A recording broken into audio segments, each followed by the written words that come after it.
আর একটা জায়গাও এই সাথে কন্ট্রোল করা, সেটা হচ্ছে আমাদের যে ফেসবুক।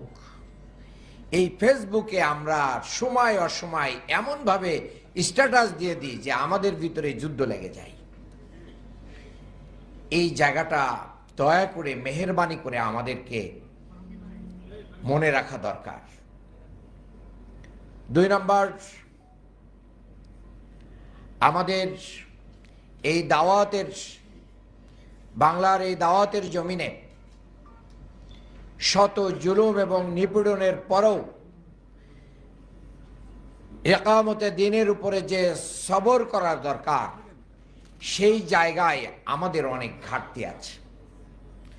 আমরা পরিবেশ বুঝে, বাতাস বুঝে অনেক সময় চলার চেষ্টা করি এবং বাতাস বুঝে কথা বলারও চেষ্টা করি, অথচ পৃথিবীতে বহু নবী রাসূলদেরকেও সত্য বলার জন্য শহীদ করে দেয়া হয়েছে।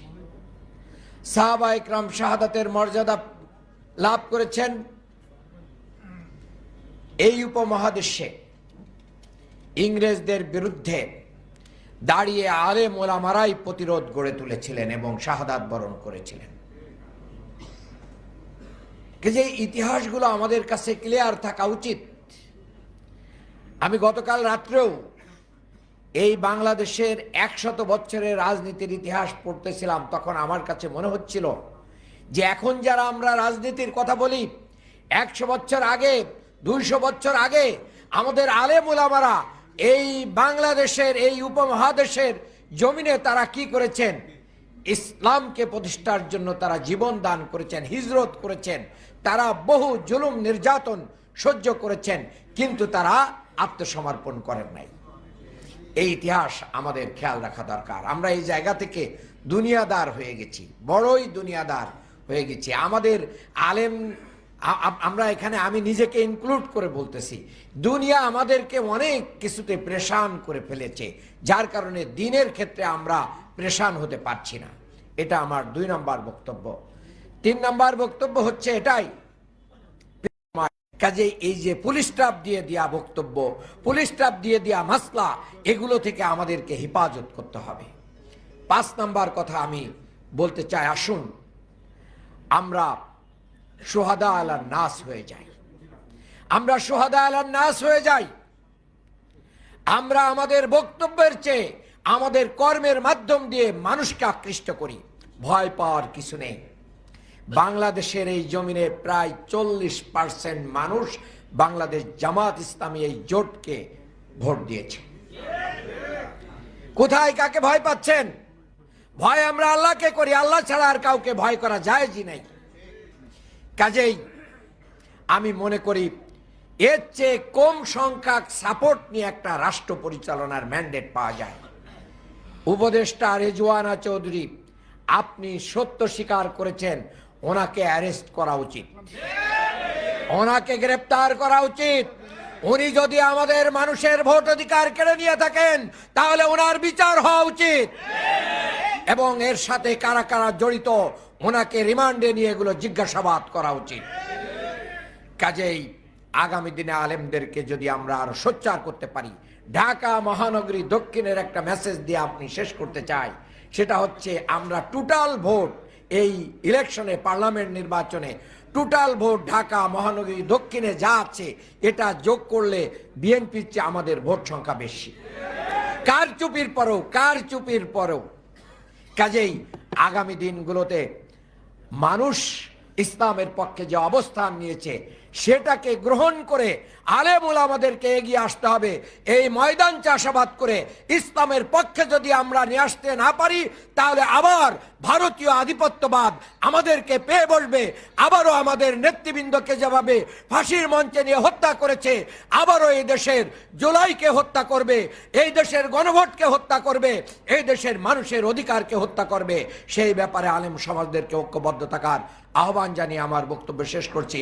আল্লাহ হাফেজ। বাংলাদেশ জিন্দাবাদ। আলেম ওলামারা আমরা ঐক্যবদ্ধভাবে যেন দ্বীনের ঝান্ডা উড়াতে পারি, আল্লাহ সেই তৌফিক দান করুন। আমিন। আসসালামু আলাইকুম ওয়া রাহমাতুল্লাহি ওয়া বারাকাতুহু। মারহাবা, জাযাকাল্লাহ খাইরান। সম্মানিত উপস্থিত, আমরা বক্তব্য শুনেছি। জনতার এমপি, ষড়যন্ত্রের শিকার হয়ে যদিও সংসদে যেতে পারেননি, তিনি আমাদের এমপি, জনতার এমপি। মূল্যবান বক্তব্য পেশ করবার জন্য আমরা ওনাকে ধন্যবাদ জানাচ্ছি।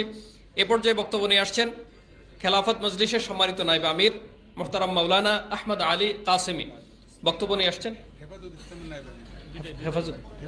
পাশাপাশি হেফাজতে ইসলামী বাংলাদেশ, হেফাজতে ইসলাম বাংলাদেশেরও সম্মানিত নায়েব আমির মোহতারাম মাওলানা আহমদ আলী কাসেমি বক্তব্য নিয়ে আসছেন। ফালিয়াতাফাদ্দাল মাশকুরা। আসসালামু আলাইকুম ওয়া রাহমাতুল্লাহি ওয়া বারাকাতুহু। আউযু বিল্লাহি মিনাশ শাইতানির রাজীম। বিসমিল্লাহির রাহমানির রহিম। আতুমিনুনা বিবাযিল কিতাব ওয়া তাকফুরুনা বিবায। সাদাকাল্লাহুল আযীম। বিশিষ্ট আলেম উলামাদের সম্মানে আয়োজিত আজকের ইফতার মাহফিলের সম্মানিত সভাপতি, উপস্থিত বিজ্ঞ আলোচকবৃন্দ, সমবেত উলামা একরাম। যেহেতু আজকের আলোচনাটা হলো উলামা একরামদেরকে নিয়ে, তাহলে সবচেয়ে জ্ঞানী মানুষের সামনে কথা বলাটা অত্যন্ত কঠিন। বাংলাদেশের প্রেক্ষাপটে আমরা বিগত 12 তারিখে একটা নির্বাচন দেখলাম। নির্বাচনের পরে বর্তমানে অধিক সংখ্যক আসন নিয়ে একটি দল তারা ক্ষমতায় এসছে। দুঃখের বিষয় যে আমরা এখন পর্যন্ত বুঝতে পারি নাই যে তারা কোন পদ্ধতিতে দেশ পরিচালনা করতে চাচ্ছেন।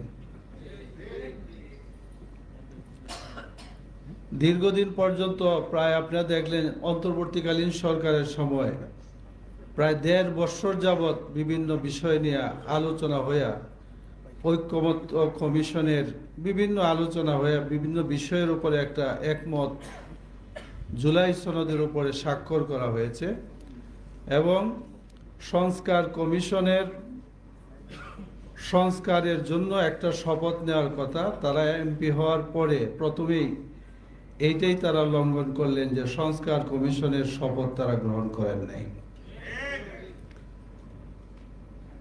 তারা অনেকেই বলছেন যে এটা তো সংবিধানে নাই। আমি তো বললাম যে সংবিধানে যেটা আছে এটার উপর তো আমল করা দরকার। সেক্রেটারি জেনারেল সাহেব আসছেন,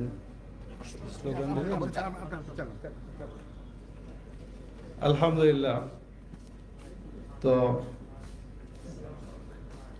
আমি এই জন্য কোরআনে কারিমের এই আয়াত তালাওয়াত করছিলাম আপনাদের সামনে। সেটা হলো যে আতুমিনুনা বিবাযিল কিতাব ওয়া তাকফুরুনা বিবায। যে তোমরা কোরআনের কথা বাদ দিলাম, তোমরা যে সংবিধান মানো, এই সংবিধানের কিছু অংশ মানো আর কিছু অংশ মানো না। সংবিধান অনুযায়ী যদি নির্বাচন হয় তাহলে তো নির্বাচন আরো পরে, নির্বাচন তো এখন হইতে পারে না। 2026-এ কোনো নির্বাচন নাই। সংবিধান অনুযায়ী তাহলে হাসিনার ক্ষমতা কি তোমাদের মানতে হয় এইটার থেকে? কারণ আমাদের জুলাই যোদ্ধারা তারা তাদের বুকের তাজা রক্ত দিয়ে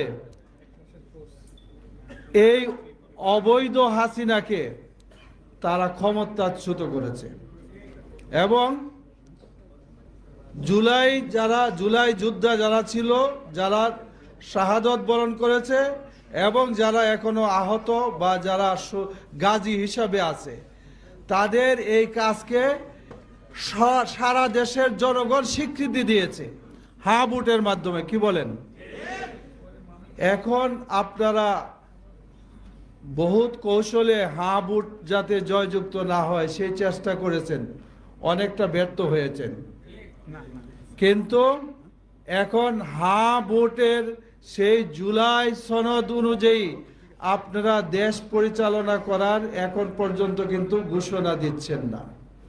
আমরা লক্ষ্য করছি যে তথাকথিত ভাব নিয়ে বিভিন্ন জায়গায় ফেসিবাদ মাথাচাড়া দিয়ে উঠছে।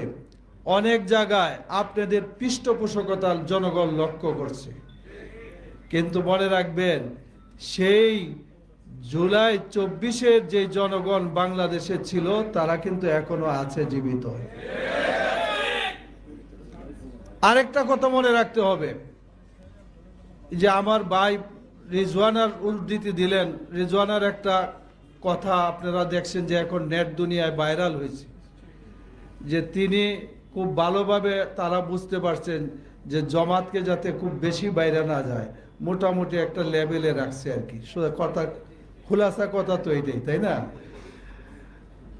জনগণ আমরা দেখতে পারছি যদি এত কিছু করার পরেও ভোটের ব্যবধান কিন্তু খুব বেশি না, তাই না? এত কিছু করার পরেও সিট অনেক পেয়েছেন, কিন্তু ভোটের ব্যবধান অনেক না। সুতরাং আমরা মনে করি তারপরেও এই রেজাল্টকে আমরা মেনে আমাদের ঐক্যবদ্ধ প্রচেষ্টা এবং ঐক্যবদ্ধভাবে যদি আমরা সামনে অগ্রসর হই, তাহলে এক সময় এমন হবে যে তোমরা কোনোভাবেই আমাদেরকে প্রতিরোধ করে তুলতে পারবা না। জনগণের স্রোত সকল বাধা ডিঙ্গিয়ে অগ্রসর হবে ইনশাআল্লাহ। সেটা তোমরা করতে পারবা না। এই জন্য আমরা অনেক কিছুই বলা যাবে বিগত নির্বাচনের ব্যাপারে। আপনাদের অভিজ্ঞতা আছে, আমাদের অভিজ্ঞতা আছে, সবাই লক্ষ্য করেছি যে রেজাল্ট আমাদের পক্ষে কিভাবে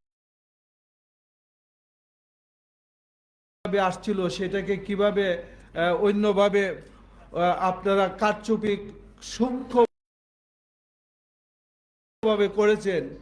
এই জন্য আমরা মনে করি যে আমাদের যেটা দরকার, এরা এই সংবিধান যদি মানতে হয় পুরোপুরি মানো সংবিধান, আর যদি সংবিধান সংস্কার করতে হয় তাহলে সংস্কার কমিশনের এই দীর্ঘদিন আলাপ আলোচনার মাধ্যমে যেই ব্যাপারে সংস্কারের সিদ্ধান্ত হয়েছে সেইগুলা সংস্কার করে রাষ্ট্রীয় ক্ষমতায় থাকতে হবে, নতুবা জনগণ আবার রাজপথে ফয়সালা করতে বাধ্য হবে।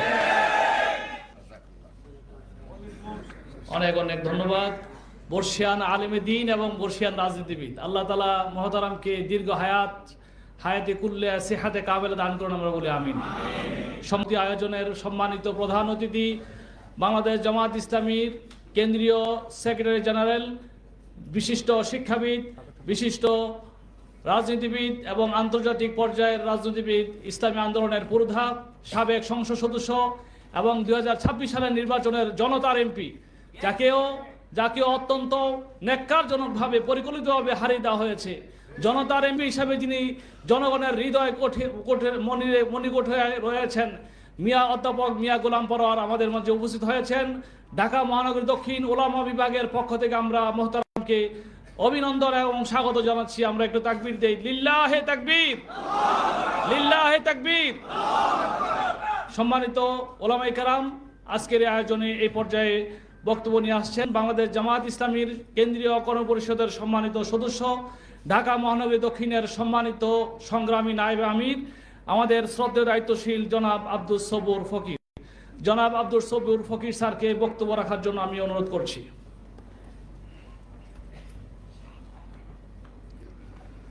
আসসালামু আলাইকুম ওয়া রাহমাতুল্লাহি ওয়া বারাকাতুহু।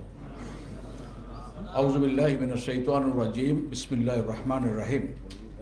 আলহামদুলিল্লাহি রাব্বিল আলামিন। আসসালাতু ওয়াসসালামু আলা সাইয়্যিদিল মুরসালিন ওয়া আলা আলিহি ওয়া সাহবিহি আজমাইন। বাংলাদেশ জামাত ইসলামী ঢাকা মহানগরী দক্ষিণের ওলামা বিভাগ কর্তৃক আয়োজিত ঢাকা মহানগরীর বিভিন্ন পর্যায়ের খতিব, ইমাম এবং ওলামাদের নিয়ে আজকের এই ইফতার মাহফিলের সম্মানিত সভাপতি, আজকের অনুষ্ঠানের প্রধান অতিথি বাংলাদেশ জামাত ইসলামীর সেক্রেটারি জেনারেল জনাব অধ্যাপক মিয়া গোলাম পরোয়ার, ওলামায়ে কেরাম,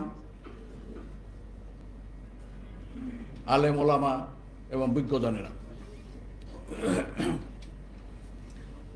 রমজানের মাঝামাঝি পর্যায়ে আপনাদের নিয়ে আমরা প্রতি বছরের নেই এই ইফতার মাহফিলের আয়োজন করেছি। এই ইফতার মাহফিলের মধ্য দিয়ে আমরা আপনাদেরকে রমজানের শিক্ষা বা কি তাকওয়া তারপরে রমজান দিয়ে আমরা কি পাবো, এগুলো আপনাদেরকে আমরা জানাতে চাই না। এটা আপনাদেরই কাজ। এটা আপনারা রমজান শুরু হওয়ার আগ থেকেই, শাবান মাস থেকেই শুরু করেন, মসজিদে খুতবার মধ্য দিয়ে এদেশের সাধারণ মানুষকে, মুসল্লিদেরকে জানানোর জন্য আপনারা সচেষ্ট থাকেন। মূলত আপনাদেরকে একটি সম্মানিত জায়গায় পৌঁছানোর জন্য জামাত ইসলামের পক্ষ থেকে প্রতি বছরই দাওয়াত দেওয়া হয়ে থাকে। তার মূল টার্গেট হলো আমরা যাতে ঐক্যবদ্ধ থাকতে পারি এবং এই হাজারো আলেম ওলামা এবং সাধারণ মুসলমানের শাহাদাতের রক্তে রঞ্জিত বাংলাদেশ যেন একটি কাঙ্ক্ষিত জায়গায় পুষতে পারে, সেই টার্গেটের সামনে নিয়েই আমাদের এই আয়োজন হয়ে থাকে প্রতি বছর। আলহামদুলিল্লাহ, প্রতি বছরই আপনারা আসেন, অনেক নতুন নতুন মেহমান আসেন। এই আসার মধ্য দিয়ে এবারের নির্বাচনে আমরা একটি সুন্দর রেজাল্ট পেয়েছি। সেই রেজাল্টের পিছনে আপনাদের এদেশের আলেম ওলামা যারা, মসজিদের খতিব যারা, তাদের বিরাট একটি ভূমিকা এখানে রয়েছে। সেই ভূমিকার মধ্য দিয়েই একটি ফলাফল আমরা পেয়েছি প্রাথমিকভাবে, কিন্তু এদেশের মানুষ, সাধারণ জনগণ জেনে গেছে যে এদেশের মানুষের ভোট ছিল ইসলামের পক্ষেই। তো সেই জায়গাটা থেকে অত্যন্ত সূক্ষ্ম, এর আগে তো ফ্যাসিস্ট আমলে শেখ হাসিনার সময় বিভিন্ন কারচুপির কথা শুনেছি, কিন্তু ওই কারচুপির বাইরে এটা একটি ব্যতিক্রম ধর্মী কারচুপি, যেটা তৎকালীন সময়ের যে গভর্নমেন্ট ছিল সে একজন উপদেষ্টা নিজেই রাজসাক্ষী হিসেবে নিজেকে উপস্থাপন করেছেন জাতির খেদমতে। ওনাকে ধন্যবাদ জানাই, ওনার সাহসিকতার জন্য ওনাকে মোবারকবাদ জানাই, যে অন্তত একটি সত্য কথা বলে এদেশের সাধারণ মুসলমানদের আশ্বস্ত করতে পেরেছেন যে আসলে এদেশের সাধারণ মানুষই বিজয়ী হয়েছে, আমরা কারচুপির মাধ্যমে অন্য একটি সংস্থাকে, অন্য একটি দলকে আমরা বিজয়ী করেছি। এটা শুধু এদেশের স্বার্থের জন্য না, একটি বাইরের একটি শক্তিকে সন্তুষ্ট করার জন্য এই কাজটা তারা করেছেন। এটা এখন পরিষ্কার হয়ে গেছে। এখন সরকারের দায়িত্ব হইল যিনি নিজের অপরাধ স্বীকার করেন তার ব্যাপারে কি করতে হবে, সে করণীয়টা তারাই ঠিক করবেন, এটা বলে আমরা বিশ্বাস রাখি। সম্মানিত ওলামায়ে কেরাম, আসলে রাজনীতিতে ইসলামের আগমন এটা অনেক আগে থেকে, মাঝখানে কখনো স্থীমিত হয়েছে, কখনো জাগরিত হয়েছে। বিভিন্ন পার্লামেন্টে আলেম ওলামাদের পদচারণা ছিল, তাদের বক্তব্য ছিল, অনেক সংস্কার তারা পার্লামেন্টও করেছেন। আপনাদের মনে থাকার কথা, সংসদে ঢুকতে হলে স্পিকারের প্রতি মাথা নুয়ে সালাম দিয়ে তারপরে ঢুকতে হতো। আপনাদের মনে আছে না? আলহামদুলিল্লাহ, সেই সংস্কার, ওই মাথা নামানোর জায়গা থেকে আসসালামু আলাইকুম বলে ঢোকা এবং বের হওয়া, এই সংস্কার জামাত ইসলামীর দাবির মুখে আল্লামা দেলোয়ার হোসেন সাঈদী সহ আমাদের গোলাম পরোয়ার ভাই সেদিন পার্লামেন্টে ছিলেন, শহীদ মাওলানা মতিউর রহমান নিজামী সহ অন্যান্য সদস্য ছিলেন, সেদিন এটাকে আমরা পরিবর্তন করতে সক্ষম হয়েছিলাম। এটা বিরাট অবদান ওলামাদের। আমরা তো মাথা নত করবো একমাত্র আল্লাহর কাছে, সেখানে কি স্পিকার, কি হেডমাস্টার, কি প্রিন্সিপাল, তাদের কাছে তো মাথা নত করার কোনো সুযোগ নাই। আপনাদের সম্রাট আকবরের সময় মনে আছে আপনাদের যে একজন আমাদের মুজাদ্দেদ, তিনি যখন তার দরবারে উপস্থিত হলেন, সম্রাট আকবর তার গেটটা এত ছোট করেছিল যে সে মাথা নত করে সে যেন ঢুকে, অর্থাৎ তাকে যেন কুর্নিশ করা হয়। কিন্তু সেই ব্যক্তিত্ব, সেই মহান ব্যক্তিত্ব সেদিন ওখানে গিয়ে যখন দেখলেন মাথা আটকে গেছে, তখন উনি বাম পাটা আগে দিয়ে তারপর মাথা ঢুকিয়ে দিয়েছেন। এটাই তো ইমানের দৃঢ়তা, এটাই আমাদেরকে অবলম্বন করতে হবে, ধারণ করতে হবে। যে ধারণটা এবার করে আমরা সারা দেশে গণজাগরণ সৃষ্টি করেছিলাম।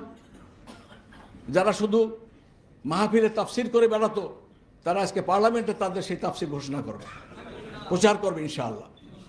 এবং এই যে অল্প কয়েকটা কণ্ঠস্বর, আমি আশা করি এবং বিশ্বাস রাখি যে তারা আল্লামা দেলোয়ার হোসেন সাঈদী, মাওলানা মতিউর রহমান নিজামীর মতো তারা ওই ভূমিকাই পালন করবে সংসদে, যাতে সমস্ত সংসদে কম্পন ধরে যাবে ইনশাআল্লাহ, এবং এর রেশ সারা দেশে ছড়িয়ে যাবে।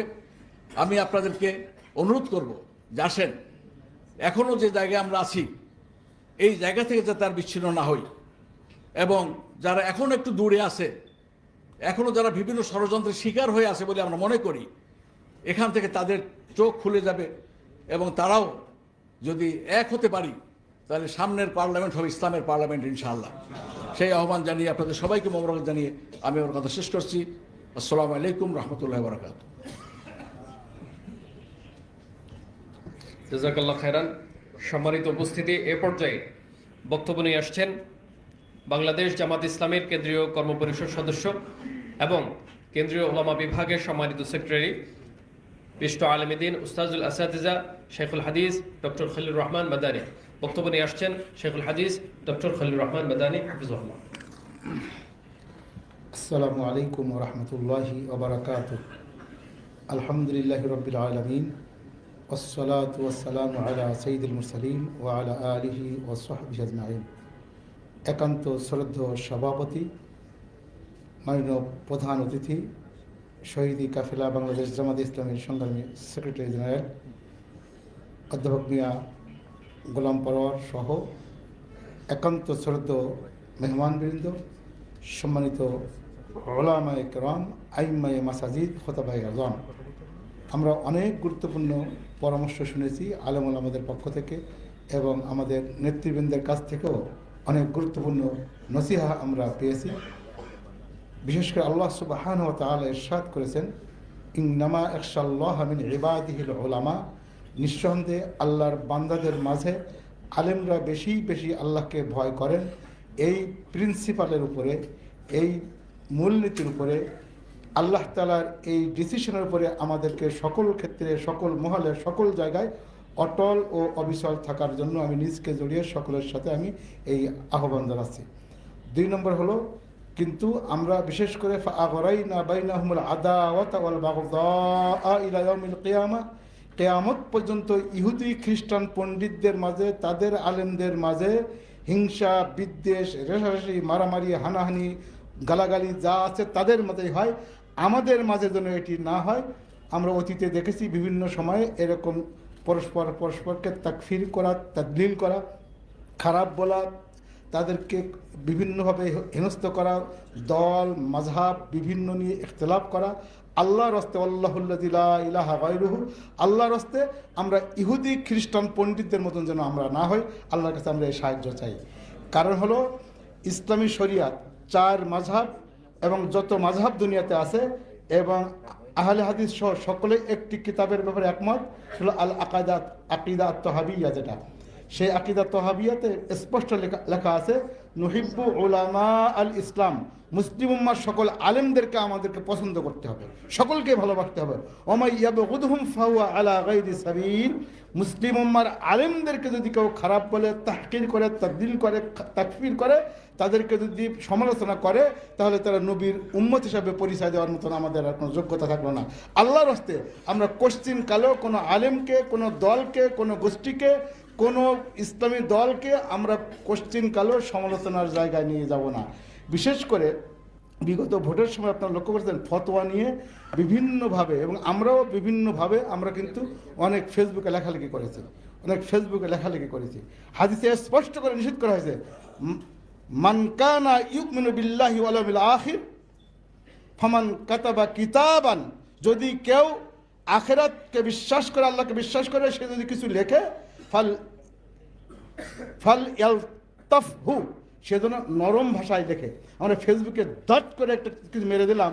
একটা জিনিস লক্ষ্য করেন, ফেসবুকে লেখার ক্ষেত্রেও আমরা অত্যন্ত নরম নম্র ভাষায় কথা বলতে হবে। কারণ যিনি নম্র ভাষায় কথা বলে, হাদিসের শেষে বলা যায় জানাহু, তার সৌন্দর্য আল্লাহ বাড়িয়ে দেবেন। এই জন্য আমরা ফেসবুকে লিখলেও অনেকে আপনার সমালোচনা করেছেন, আপনাকে বললেন রাজনীতি হারাম, ভাই রাজনীতি হারাম উনি বলুক। এক সময় এদেশে পীর সাহেবরা ফতোয়া দিতেন যে এ তো ইবনে তাইমিয়া কা রং হয়, এরা হলো ওহাবি, এরা হলো সালাফি, এরা লামাযহাবি বলতেন আপনাদেরকে। এখন এরা আর ফতোয়া দেয় না, এখন ফতোয়া দেয় যে ওহাবি বলা হতো, সে ওহাবিরা আপনার বিরুদ্ধে ফতোয়া দিচ্ছে, বোঝা গেল।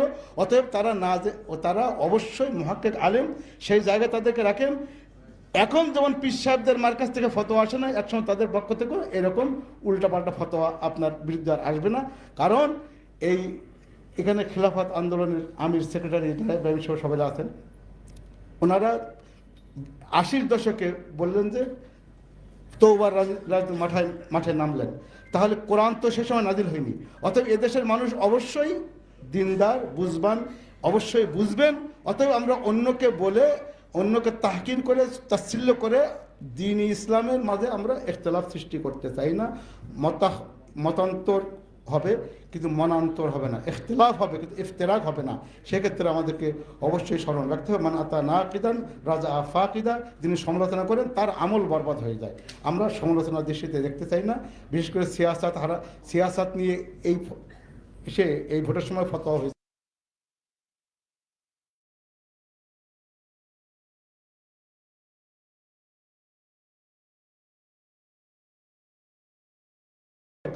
আমার মালিক তো আমাকে বলেই দিয়েছেন যে ওয়াকাতিলুহুম হাত্তা লা তাকুনা ফিতনা ওয়া ইয়াকুনা দ্বীনু কুল্লুহু লিল্লাহ। হত্যা, সন্ত্রাস, নির্যাতন, দুর্নীতি, অপরাধ, মাদক এবং সন্ত্রাস, চাঁদাবাজি থেকে সমাজকে চিরতরে নিষ্কলুষ করার জন্য আপনি প্রাণান্তকার প্রচেষ্টা চালিয়ে যাবেন। এটি তো জিহাদ, এটা সিয়াসা। কারণ কানাত বানু ইসরাঈল তাসুজুহুমুল আম্বিয়া, বনি ইসরাইল সহ অতীতকালের সমস্ত নবী রাসূলগণ রাজনৈতিক কর্মকাণ্ডের নেতৃত্ব দিয়েছেন। কুল্লামা হালাকা নাবিয়ুন খলাফাহু নাবিয়ুন আখার, একজন নবীকে আল্লাহ যখন উঠিয়ে নিয়েছেন, আরেকজন নবী এসে ওই সমস্ত রাজনৈতিক কর্মকাণ্ডের হাল ধরেছেন।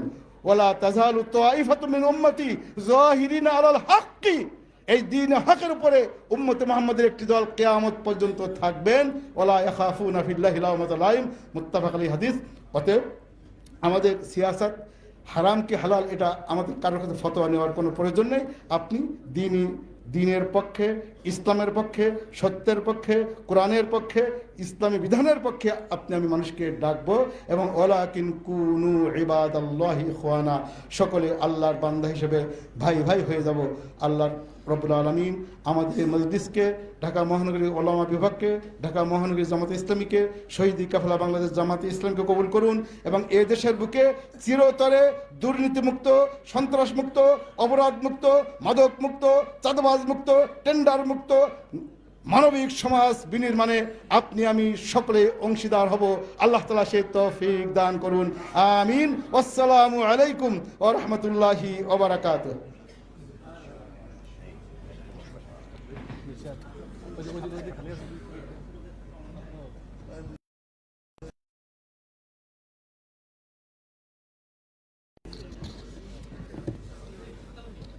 শুকরান জাযাকুমুল্লাহ।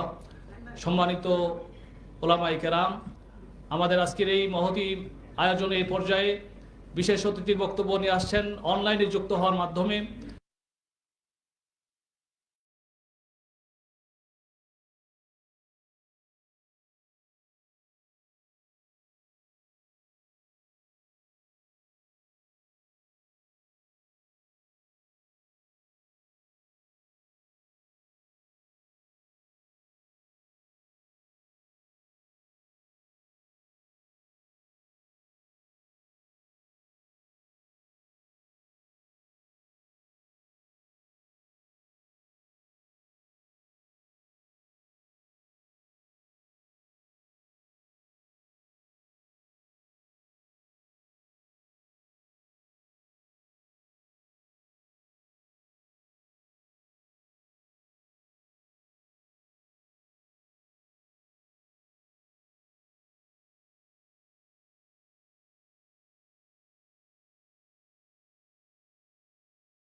সালাম বুলবুল ভাই, আপনার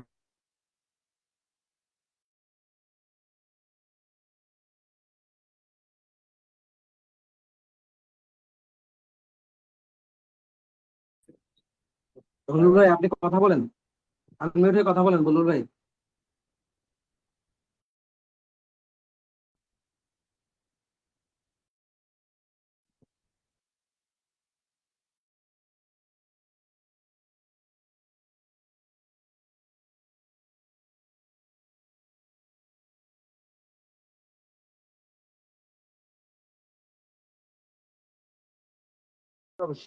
আসসালামু আলাইকুম, আসসালামু আলাইকুম ওয়া রাহমাতুল্লাহি ওয়া বারাকাতুহু। আজ বিশিষ্ট ওলামায়ে কেরামদের নিয়ে আয়োজিত আজকের ইফতার মাহফিলের সম্মানিত সভাপতি, সম্মানিত প্রধান অতিথি, শ্রদ্ধেয় সম্মানিত মুআজ্জাজ ওলামায়ে কেরাম, আসসালামু আলাইকুম ওয়া রাহমাতুল্লাহি ওয়া বারাকাতুহু। আল্লাহ তাআলা শুকরিয়া আদায় করছি, আলহামদুলিল্লাহ। রাসূল করিম সাল্লাল্লাহু আলাইহি ওয়াসাল্লামের প্রতি দুরূদ ও সালাম বর্ষিত হোক, সাল্লাল্লাহু আলাইহি ওয়াসাল্লাম। সম্মানিত উপস্থিতি, প্রধান অতিথির বক্তব্য আমরা শুনবো। বিশেষ অতিথিবৃন্দের বক্তব্য চলছে। আমি শুধু আপনাদেরকে সালাম দেওয়ার জন্য দাঁড়িয়েছি। চাঁপাইনবাবগঞ্জে আমার নির্বাচনী এলাকা আমি এসেছি, যার কারণে আপনাদের সহবত এবং আপনাদের সাথে দেখা করার সুযোগ থেকে বঞ্চিত হয়েছি। ইনশাআল্লাহ আল্লাহ তৌফিক দিলে আবারও আপনাদের সাথে দেখা হবে। বর্তমান বাংলাদেশের সার্বিক পরিস্থিতি আপনাদের কাছে খুবই পরিষ্কার। আলেম সমাজকে ঐক্যবদ্ধ হতে হবে। আলেম সমাজকে আগামী দিনে দেশ এবং জাতিকে নেতৃত্ব দেওয়ার জন্য প্রস্তুতি নিতে হবে। নিজেদের ইসলামী জ্ঞানের পাশাপাশি আমাদের দক্ষতা, যোগ্যতা এবং দেশ এবং জাতিকে নেতৃত্ব দেওয়ার জন্য যে সমস্ত গুণাবলী প্রয়োজন, সেই সমস্ত গুণাবলী আমাদেরকে অর্জন করতে হবে।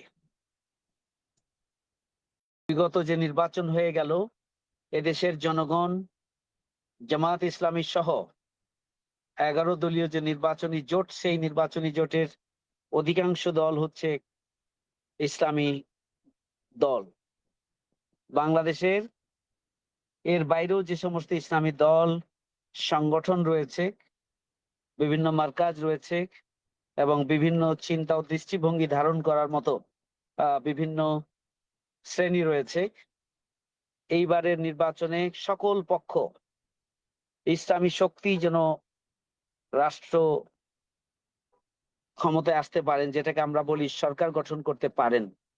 আমরা রাষ্ট্র ক্ষমতা বলতে চাই না, সরকার গঠন করতে পারেন, সেই মর্মে তারা নিজেরা ভূমিকা পালন করেছেন।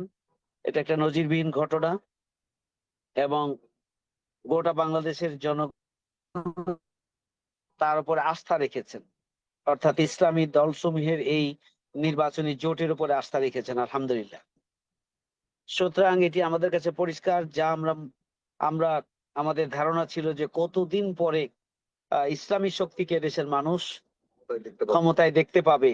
এই যে একটা মানে হতাশাজনক একটা দৃষ্টিভঙ্গি বা একটা ভাবনা আমাদের মধ্যে ছিল, সেটি এদেশের জনগণ প্রমাণ করে দিয়েছে। তারা সৎ, দক্ষ, দেশপ্রেমিক, খোদাভীরু নেতৃত্বকেই আগামী দিনে দেশ এবং জাতি গঠনের নেতৃত্বে দেখতে চায়। সুতরাং আমাদের এখন সময় এসেছে ইসলামের পূর্ণাঙ্গ রূপ, ইসলাম যে একটি পূর্ণাঙ্গ জীবন বিধান, ইসলাম সকল সমস্যার সমাধান করতে পারে। ইসলাম ব্যক্তি, পরিবার, সমাজ, রাষ্ট্র এবং আন্তর্জাতিক ক্ষেত্রে ইসলামের যে সীমানা বিস্তৃত, এবং সেই বিষয়গুলোকে জনগণের সামনে পরিষ্কার করে তুলে ধরা এখন সময়ের দাবি বলে আমি মনে করি। পাশাপাশি আমাদের বক্তব্য এবং বিবৃতিতে একামতে দ্বীনের যে ইসলামের দৃষ্টিভঙ্গি, আন আকিমুদ্দিন ওয়ালা তাতাফাররাকু ফি ওয়াজাহিদু ফিল্লাহি হাক্কা জিহাদিহি কুল ইন কানা আবাউকুম ওয়া আবনাউকুম ওয়া আকুম ওয়া আজওয়াজুকুম ওয়া আসিরাতুকুম ওয়া আমওয়ালুন ইকতারাকতুমুহা ওয়া তিজারাতুন তাকসাউনা কাসাদা ইলা আখিরিল আয়াত। আমি মনে করি যে জনগণের কাছে একামতের দিন, ইসলামের পূর্ণাঙ্গ রূপ, এটি পরিষ্কার করা এখন সময়ের দাবি। ইসলামী রাষ্ট্র ব্যবস্থা যদি প্রতিষ্ঠিত হয়, তাহলে জনগণ এবং রাষ্ট্র কিভাবে উপকৃত হবে, কিভাবে জনগণের অধিকার প্রতিষ্ঠিত হবে, এক্ষেত্রে ইসলামের সোনালী ইতিহাসগুলোকে সামনে এনে মানুষকে আরো আশ্বস্ত করা দরকার। আমার মনে হচ্ছে আলেম ওলামা এবং আমরা যারা একামাতে দিনের ময়দানে কাজ করছে, আমাদের চাইতেও জনগণ একামাতে দিনের কাফেলাকে, একামাতে দিনের সাথে সম্পৃক্ত ইসলামী দলগুলোকে এদেশের জনগণ আপন করে নিয়েছে, আস্থায় এনেছে এবং ভোটেই তা প্রমাণিত হয়েছে। সুতরাং আমাদেরকে আরো ব্যাপক ভিত্তিক প্রস্তুতি নিয়ে সামনের দিনে কাজ করতে হবে, ভূমিকা রাখতে হবে। পারস্পরিক সম্পর্কের আরো উন্নয়ন দরকার, আরো ব্যাপক ভিত্তিক মত বিনিময় দরকার। ছোটখাটো বিষয়ে আমাদের যে দূরত্ব আছে, দৃষ্টিভঙ্গিগত বা বিভিন্ন যে দুর্বলতা বা ত্রুটি আছে, এগুলোকে আমরা যেন সংশোধনের উদ্দেশ্যে আমরা আভ্যন্তরীণভাবে নিজেরা সংশোধন করে যেন ইসলামী শক্তির সামগ্রিক অবস্থানটিকে আমরা মজবুত করতে পারি, সেইভাবে আমাদেরকে এখন ভূমিকা পালন করতে হবে। আমাদের স্বপ্ন দেখতে হবে আগামী দিনের সরকার গঠনের।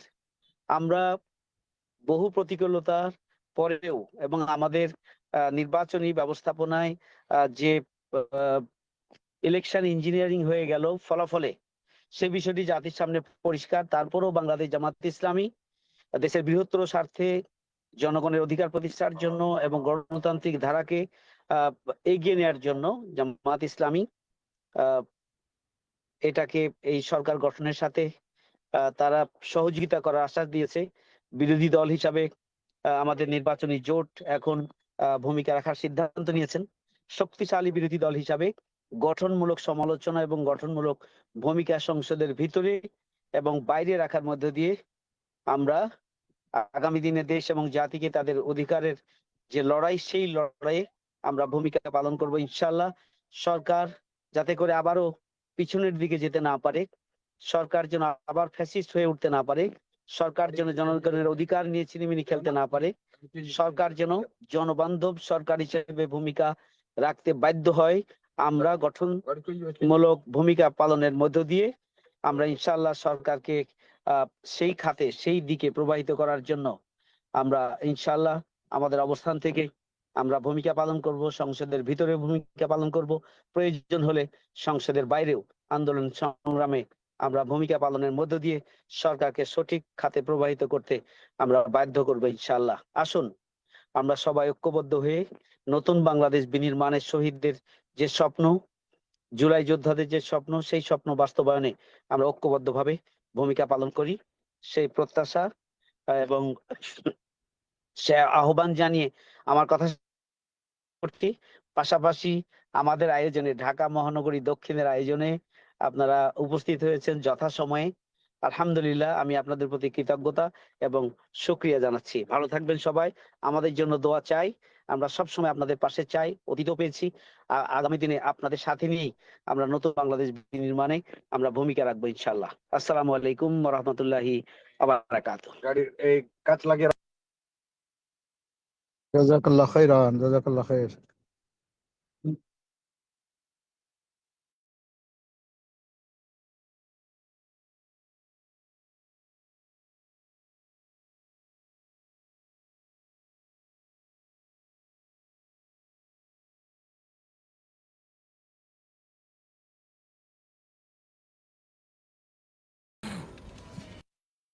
বিসমিল্লাহির রহমানির রহিম। সংগ্রামী সভাপতি, মাননীয় প্রধান অতিথি, মঞ্চ উপবিষ্ট জাতীয় নেতৃবৃন্দ, সমবেত হযরত উলামায়ে কেরাম, মোহতারাম হাজিরিন, আজকের এই মাহফিলের বৈশিষ্ট্য উলামা বিভাগ, আলেম উলামায়ে কেরামের প্রোগ্রাম।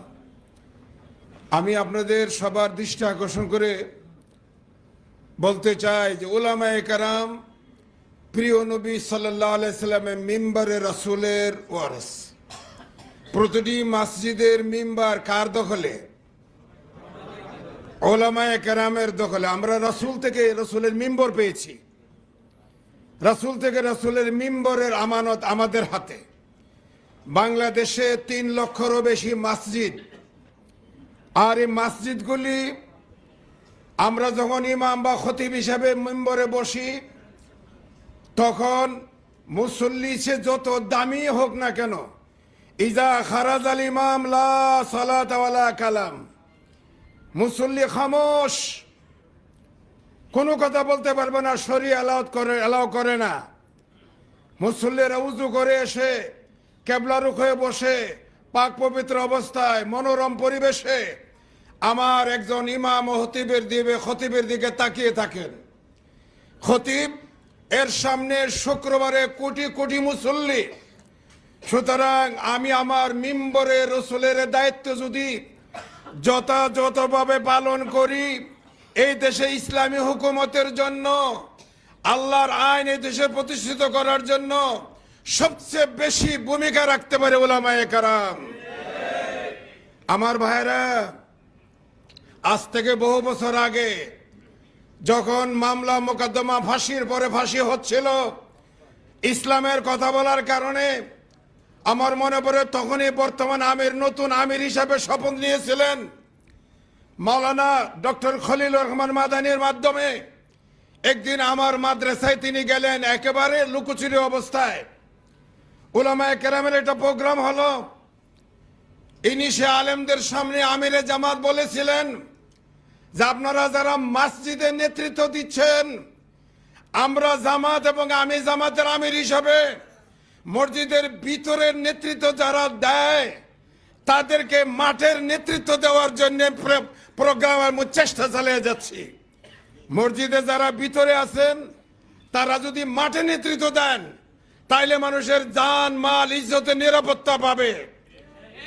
আমার ভাইয়েরা, আমার কথা শেষ, সময়ের স্বল্পতায় আমি আমার মনে সদমা ব্যথা, কথা বলার সুযোগ নাই, সুযোগ হবেও না, কিন্তু আমি কথা বলতে চাই। প্রতিদিন আসরের নামাজের পরে আপনি মুসল্লিদের দিকে ফিরে বসেন, বসার পরে বলেন 33 বার সুবহানাল্লাহ, আলহামদুলিল্লাহ, আল্লাহু আকবার। এটা বলতে হবে বলি আমরা পড়ি। ফজরের পরেও মুসল্লিদের দিকে আমরা ফিরে বসি। কেন বসি? মুসল্লিদের দিকে বসে দোয়া কালামে লাগাই। প্রিয় নবীও বসতেন। প্রিয় নবী ফজরের পরে বসে মুসল্লিদের খবর নিতেন, রাতে কারো দুর্ঘটনা হয়েছে কিনা, ফজরে কে কেন আসতে পারে নাই, কি কারণে তার সমস্যা হয়েছিল। আবার আসরের পরে কর্মজীবন থেকে মুসল্লিরা ফিরে আসছে কিনা খবর নেওয়ার জন্য বসতেন, খবর নিতেন। এইভাবে ইমাম আর মুসল্লির ভিতরে শীতবন্ধন হতো, যোগাযোগ সম্পর্ক বাড়ত। আজকে আমি 20 বছর ইমামতি করার পর একটা মিডিয়া ভুল তথ্য দিয়েছে যে আমি জঙ্গি কানেকশনের সাথে সম্পর্ক। আমার 20 বছরের মুসল্লি বলে হলে হতেও পারে। এটা আমার দুর্বলতা। আমার হাতে সময় ছিল, আমার হাতে মাইক ছিল, আমার হাতে নবীর ক্ষমতা ছিল, মুসল্লিরা আমার অধীনে ছিল, কেন আমি পারি নাই? এটা আমার ব্যর্থতা। সুতরাং আসুন আমরা রসুলের মিম্বরের দায়িত্ব যথাযথভাবে পালন করি। আমার বন্ধুগণ, আমার শেষ কথা হলো এই, জবান হেফাজত। যারা এখানে বসবে আমার বিপক্ষে, যারা আমার শত্রু, তাদেরকে আমার দরকার। সুতরাং আমার প্রাঞ্জল ভাষায়, আমার আখলাক, আমার ব্যবহার, আমার কথার দ্বারা কোন অনৈক্য যেন না হয়। আমার সকল মুসল্লি আমার। সুতরাং আসুন আমরা ইমাম হিসাবে মিম্বরে রাসূলের মিম্বরের হেফাজত করার দায়িত্ব আল্লাহ আমাদের দিয়েছেন, আমরা এই দায়িত্ব পালন করি। আমিন ওয়া আখিরু দাওয়ানা। মাশাআল্লাহ, মারহাবা, জাযাকুল্লাহু খাইরাল জাযা ওয়া আহসানাল জাযা ওয়া বারাকাল্লাহু ফি হায়াতিহি।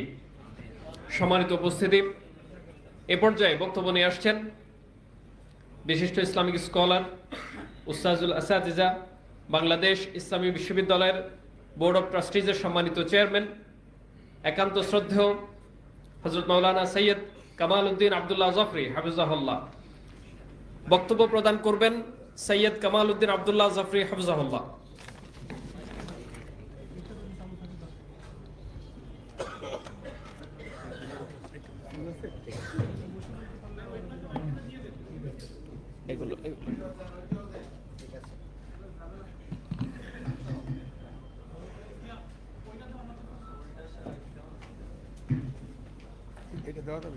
আসসালামু আলাইকুম ওয়া রাহমাতুল্লাহি ওয়া বারাকাতুহু। ওয়াসসালাতু ওয়াসসালামু আলা রাসূলিল্লাহ ওয়া আলা আলিহি ওয়া সাহবিহি ওয়া মান ওয়ালা। ওয়া বা'দ।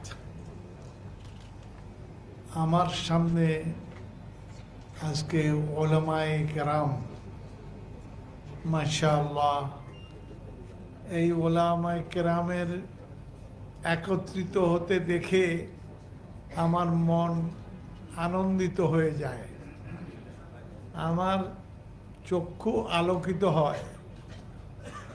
আলহামদুলিল্লাহ, যদি ওলামায়ে কেরাম এক কথায় থাকে তাইলে বাংলাদেশ এক নীতিতেই চলবে, সেটা হলো ইসলামের নীতি, সেটা লা ইলাহা ইল্লাল্লাহ মুহাম্মাদুর রাসূলুল্লাহ। আল্লাহ তাআলা আমাদেরকে তৌফিক দান করেন আমরা যেন এই নীতিতে চলতে পারি। উলামায়ে কেরাম, আপনাদের দেখলে আমার মন সন্তুষ্ট হয়, মন ফুর্তিতে আলহামদুলিল্লাহ এই আলোকিত হয়। কারণ আমরা আলেমরা এক ঐক্যবদ্ধ হচ্ছি, আমরা ঐক্যবদ্ধভাবে আমরা চলার চেষ্টা করছি। আল্লাহ তাআলা আমাদের তৌফিক দান করবেন। যদি আমরা এই নীতিতে চলি তাহলে আল্লাহ তাআলা আমাদের তৌফিক দিবেন ইনশাআল্লাহ। তো ভাই সব, আমরা এই আলেম ওলামা একত্রিত করতে হবে, আমাদের করতে হবে এই জন্য যে আমরা যে কাজ, অর্থাৎ দাওয়া ইলাল্লাহ, মানে আল্লাহর দিকে দাওয়াত এবং ঐক্যবদ্ধ জামাত গঠন করার জন্য যে কাজ আমরা করছি, এই কাজ করার জন্য আমাদের এর বিকল্প কোনো কাজ নেই। আল্লাহ তাআলা আমাদের তৌফিক দান করেন, আমরা যেন ঐক্যবদ্ধভাবে দিনের দিনের দিকে ঐক্যবদ্ধভাবে মানুষকে দাওয়াত দিতে পারি। আল্লাহ তাআলা আমাদের জনগণ রেডি আছে, আমরা জনগণকে নেতৃত্ব দিয়ে ইমামত দেওয়ার জন্য যে কাজ করার, সেই কাজ আমরা করছি না। তো আলহামদুলিল্লাহ, ইদানিং এই কাজটা আমি লক্ষ্য করছি যে এই কাজ আমরা করে যাচ্ছি, এই দাওয়াত দিচ্ছি, আহ্বান জানাচ্ছি। আল্লাহ তাআলা আমাদেরকে তৌফিক দান করেন, আমরা যেন ঐক্যবদ্ধভাবে জনগণকে নিয়ে আল্লাহর রাস্তায়, আল্লাহর দিনের এই কালেমাকে সবচেয়ে উঁচুতে তুলে ধরার চেষ্টা করছি। আল্লাহ তাআলা আমাদের যেন তৌফিক দান করেন, আমিন। ভাই সাহেব, আমি আর বেশি কথা বলবো না, কারণ আমরা কথা শুনতে হবে, কথা তো বলি সব সময়, এখন কথা শুনতে হবে। আলহামদুলিল্লাহ, তবে জনগণের কথাবার্তা শুনলে মনটাতে স্থিতি আসে, এই মনে আলহামদুলিল্লাহ একটা ভরসা আসে যে আমরা ঐক্যবদ্ধভাবে আল্লাহর রাস্তায় আহ্বান জানাচ্ছি, জানার চেষ্টা করছি। আল্লাহ তাআলা তৌফিক দান করবেন। ইন্নাহু ওয়ালিয়্যু যালিকা ওয়া আলা মা ইয়াশাউ কাদির। সুবহানা রাব্বিকা রাব্বিল ইজ্জাতি আম্মা ইয়াসিফুন ওয়া সালামুন আলাল মুরসালিন ওয়ালহামদুলিল্লাহি রাব্বিল আলামিন। আলহামদুলিল্লাহ, আলহামদুলিল্লাহ। আমরা ওস্তাদের জন্য কাম করে দোয়া করি, আল্লাহ তাআলা ওস্তাদকে হায়াতে তওয়িলা, সিহাতে কামিলা দান করুন, বলি আমিন। আমাদের ওস্তাদের কাছ থেকে আরো বেশি বেশি ইস্তেফাদা নিতে পারি, আল্লাহ তাআলা তৌফিক দান করুন। সম্মানিত উপস্থিতি, আজকের এই মাহফিলের এই পর্যায়ে সর্বশেষ আমাদের সম্মানিত প্রধান অতিথির বক্তব্য। প্রধান অতিথির বক্তব্য নিয়ে আসছেন বাংলাদেশ জামাত ইসলামীর সম্মানিত সেক্রেটারি জেনারেল, বিশ্ব ইসলামী আন্দোলনের অন্যতম পুরোধা, বর্ষিয়ান রাজনীতিবিদ, 2026 সালের জাতীয় সংসদ নির্বাচনে জনতার এমপি, যাকে অত্যন্ত সুপরিকল্পিতভাবে ইসলামের দুশ্মনদের ষড়যন্ত্রের কারণে হারিয়ে দেওয়া হয়েছে, আমাদের শ্রদ্ধেয় দায়িত্বশীল অধ্যাপক মিয়া গোলাম পরোয়ার। অধ্যাপক মিয়া গোলাম পরোয়ার মহতারামকে বক্তব্য রাখার জন্য আমি বিনীত অনুরোধ করছি।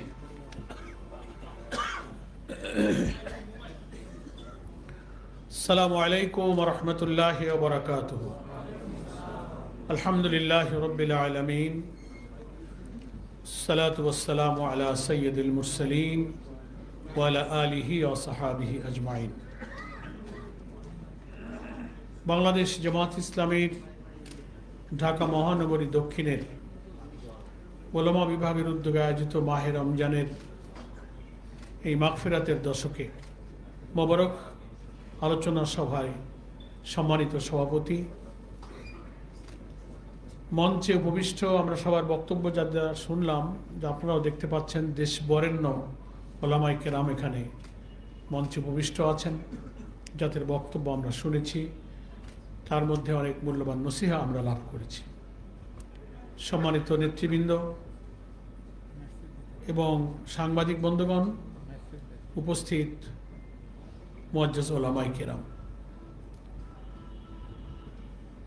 আমরা মাহে রমজানের তাৎপর্য আলোচনা, রমজানের শিক্ষা আলোচনা, রমজান আমাদের জীবনে বছর ঘুরে আবার যে সিয়াম আমাদের মাঝে এসে রহমত, মাগফিরাত এবং নাজাতের যে সুযোগ এনে দিল, তার হক আদায় করার এই সব চিন্তা, চর্চা, এই অনুভূতি, এই তাকিদ আমাদের নিজেদের মধ্যে যেন আমরা হাসিল করতে পারি, মূলত এই ধরনের আলোচনা আমরা সে কারণেই করে থাকি। শুরুতেই মহান আল্লাহর কাছে আমরা সেই তৌফিক কামনা করছি যে হায় আল্লাহ, আমাদের মতো গুনাহগার মুমিনদের জীবনে এই রমজান যেন গুনাহ মাফের কারণ হয়, দোজখের আগুন থেকে বাঁচার কারণ হয়, রহমত লাভের কারণ হয়। আল্লাহ তাআলা তুমি আমাদেরকে সেই সৌভাগ্যের অধিকারী করো, আল্লাহুম্মা আমিন। খুব সংক্ষেপে আমি 2-3টা প্রসঙ্গ একেবারে প্রাসঙ্গিক মনে করে আপনাদের খেদমতে আল্লাহ তৌফিক দিলে সংক্ষেপে আমি পেশ করতে চাই।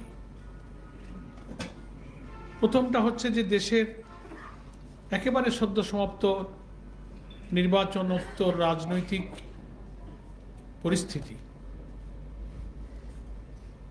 সবাই আপনারা জানেন, বোঝেন এবং সচেতন। জুলাই অভ্যুত্থানের মধ্য দিয়ে যে নতুন একটা বাংলাদেশ গঠনের গণ আকাঙ্ক্ষা নিয়ে আমরা যে লম্বা সময় আমরা আন্দোলন করলাম, প্রচেষ্টা চালালাম, জনগণের অভিপ্রায় অনুযায়ী একটা সুন্দর সুষ্ঠু নিরপেক্ষ নির্বাচনের মধ্য দিয়ে নির্বাচিত জনপ্রতিনিধিদের কাছে ক্ষমতা হস্তান্তর হবে এবং তারা আমাদের গণ আকাঙ্ক্ষা পূর্ণ করবেন, এটা আমাদের লক্ষ্য ছিল। কিন্তু আমরা খুব দুঃখের সাথে লক্ষ্য করলাম যে নির্বাচনোত্তর যেসব তথ্য বেরিয়ে আসছে এবং নির্বাচনের দিনে ফলাফল সন্ধ্যা থেকে যখন ইলেকশন কমিশনের রিটার্নিং অফিসারের অফিসগুলোতে আসতে শুরু করলো, জাতীয় সম্প্রচার মাধ্যম, টেলিভিশন, রেডিও, নানান মিডিয়াতে যেগুলো প্রচার শুরু হলো, সব জায়গা থেকে খবর আসছিল জামাত ইসলামী সহ 11 দলীয় নির্বাচনী ঐক্যের সাথে যারা যুক্ত ছিলেন, একের পর এক সব আসনের নির্বাচনী ফলাফল জোয়ারের মতো আসছিল। মনে হচ্ছিল জনগণের আকাঙ্ক্ষা অনুযায়ী তারাই যেন আগামী দিনে সরকার গঠন করতে যাবে। একের পর এক আসন সংখ্যা বাড়ছিল। হঠাৎ করে রাত 9:30, 10টার দিকে সম্প্রচার বন্ধ হয়ে গেল। লক্ষ্য করেছেন আপনারা? বন্ধ হয়ে গেল। আমরা সবাই বিস্মিত হলাম। এখন ধীরে ধীরে সেই রহস্য জাতির সামনে উন্মোচিত হচ্ছে। উচ্চ পর্যায়ের দেশি বিদেশি চক্রান্ত এবং সিদ্ধান্তের ভিত্তিতে নির্দিষ্ট আসনগুলোতে নির্দিষ্ট প্রার্থীদেরকে পরাজিত করার সূক্ষ্ম ইঞ্জিনিয়ারিং করা হলো, যে কারণে আমরা দেখতে পাচ্ছি আজকে সোশ্যাল মিডিয়াতে ভাইরাল আমরাও জামাত ইসলামীর পক্ষ থেকে প্রেস কনফারেন্স করে এটা তীব্র প্রতিবাদ করেছি। সরকারের একজন সাবেক উপদেষ্টা, অন্তর্বর্তীকালীন সরকারের যিনি উপদেষ্টা ছিলেন সৈয়দ রিজওয়ানা হাসান, আমরা বলেছি, আমাদের নেতা বিরোধী দলীয় উপনেতা ডক্টর তাহের ভাই সংবাদ সম্মেলনে বক্তব্য রেখেছেন, আমরা ওখানে উপস্থিত ছিলাম, যে তিনি ইলেকশন ইঞ্জিনিয়ারিং এর অপরাধে যে অপরাধী তার একজন রাজ সাক্ষী হিসেবে নিজেকে জাতির সামনে তুলে ধরেছেন। তিনি বলেছেন সাংবাদিকের প্রশ্নের উত্তরে, নারীর অধিকার, নারীর মর্যাদা যারা দিতে চায় না ওনারা ইসলামপন্থীদেরকে মিন করেছেন। সাংবাদিকরা বলছেন যে তারা তো এখন বিরোধী দলে এসে গেছে, ইসলামী শক্তিকে বুঝিয়েছেন। আবার তাকে জবাব দিয়েছে যে অন্তর্বর্তীকালীন সরকার যখন আমরা ছিলাম তখন কি ইনারা আমাদের নারী নীতিকে পরিবর্তন করতে সক্ষম হয়েছে? তারা বলছে যে তাদের একটি অংশ তো এখন বিরোধী দলে এখন বড় শক্তি নিয়ে আসছে, বলে তা শক্তি নিয়ে আসলেও তারা প্রধান শক্তি বা মেইন স্ট্রিম পলিটিক্সে যাতে আসতে না পারে আমরা সেই ব্যবস্থা করেছি।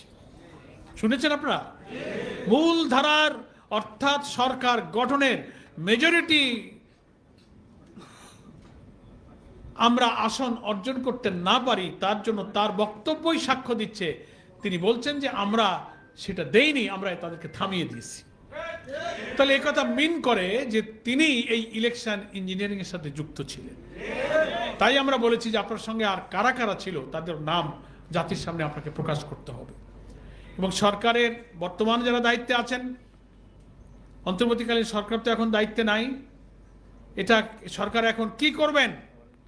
আমরা যে ইলেকশন ইঞ্জিনিয়ারের কথা বলে আসছিলাম, আপনারাই হয় তদন্তে তাদেরকে বিচারের আওতায়, তদন্তের আওতায়, জিজ্ঞাসাবাদের আওতায় নিয়ে আসেন, না হলে একটা জুডিশিয়াল ইনকোয়ারি হোক যে এত বড় মানুষের গণ আকাঙ্ক্ষার নির্বাচন, পানির স্রোতের মতো জোয়ারের মতো মানুষ ভোটাররা ভোট কেন্দ্রে গিয়েছে, নিরিবিলি নিরাপদে উৎসবমুখর ভোট দিয়েছে, সেই ভোট পড়ার পর ভোট গণনা, ফলাফল শীট তৈরি করা এবং ঘোষণার সময় কিন্তু ইঞ্জিনিয়ারিংটা করা হয়েছে। রিজওয়ানা হাসানের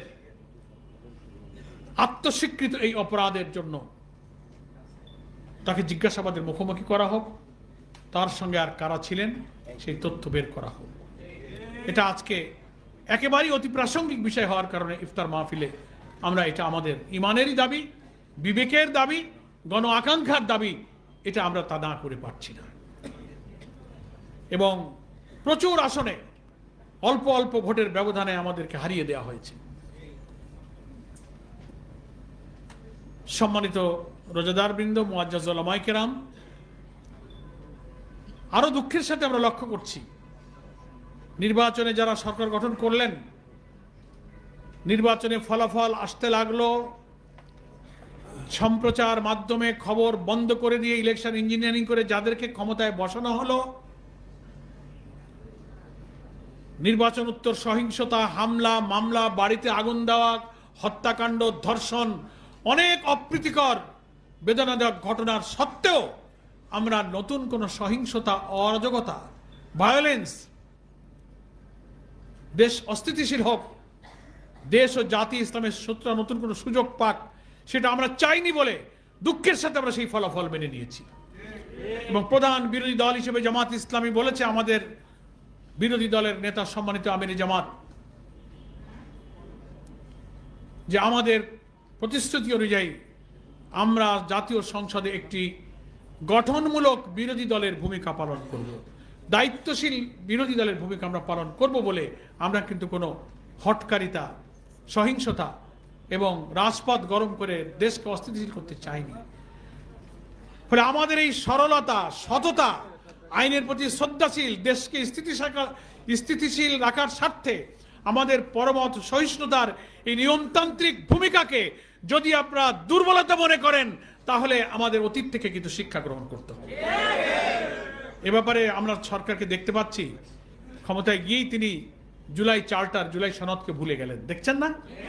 অথচ বিএনপি কিন্তু জুলাই সনদে স্বাক্ষরকারী একটি রাজনৈতিক দল, যারা আমরা ফ্যাসিবাদ বিরোধী আন্দোলনে একসাথে রাজপথে আন্দোলন করেছি। আমরা সবাই আইন প্রশাসন, জুডিশিয়ারি, জনপ্রশাসন, পুলিশ অ্যাডমিনিস্ট্রেশন, কনস্টিটিউশন, সংবিধানের এবং দেশের গুরুত্বপূর্ণ 6টি রিফর্ম কমিশনের 84টি বিষয়ে আমরা সংস্কারে ঐক্যমত হয়ে আমরা সকল রাজনৈতিক দল সেখানে স্বাক্ষর করেছি। সেখানে পরিষ্কার উল্লেখ আছে যে জুলাই সনদের গৃহীত ঐক্যমতের প্রত্যেকটি বিষয়ে গণভোটে যাবে। গণভোটে হা জয়যুক্ত হলে সেটা পার্লামেন্টে যাবে। সংবিধান সংস্কার আদেশ এসেছে, তার ভিত্তিতে সংবিধান সংস্কার পরিষদ নামে একটি পরিষদ প্রথম শপথ গ্রহণ করবে। তারপর জেনারেল অ্যাসেম্বলিতে মেম্বার অফ পার্লামেন্ট হিসেবে আরেকটা শপথ হবে। 2টা শপথ করে প্রথম সংবিধান সংস্কার পরিষদের দায়িত্ব পালন করে এমপিরা তাদের দায়িত্ব শেষ করবেন। জুলাই সনদের আইনি ভিত্তি হবে এবং সংবিধানের তফসিলে সংবিধানের অংশ হিসেবে সেটা অনুমোদিত হবে। তার ভিত্তিতে ঐক্যমত হওয়া সংস্কারের বিষয়গুলো গৃহীত হলে সেখানে যে সমস্ত সংস্কার প্রস্তাব আছে, কর্তৃত্ববাদী শাসন থেকে দেশকে বাঁচানোর জন্য প্রধানমন্ত্রী পরপর 2বারের বেশি ক্ষমতায় থাকবে না, দুর্নীতি দূর করার জন্য রাষ্ট্রপতি প্রাইম মিনিস্টারের ক্ষমতার ভারসাম্য আনার জন্য দ্বিকক্ষ বিশিষ্ট পার্লামেন্ট, বিরোধী দলের ডেপুটি স্পিকার, পার্লামেন্টারি স্ট্যান্ডিং কমিটিতে বিরোধী দলের সদস্য, সাংবিধানিক পদগুলোতে নিয়োগের জন্য প্রধানমন্ত্রীর মতামত এবং রাষ্ট্রপতির মতামত থেকে গুরুত্বপূর্ণ মনে না করে সেখানে সরকারি দল, বিরোধী দল এবং বিভিন্ন জুডিশিয়ারি নানান জায়গা থেকে নিয়ে একটা সেপারেট অ্যাপয়েন্টিং অথরিটি হবে। এই সব সংস্কারের কার্যক্রম এই জুলাই সনদ অনুমোদিত হওয়ার সাথেই বাস্তবায়ন করতে হবে।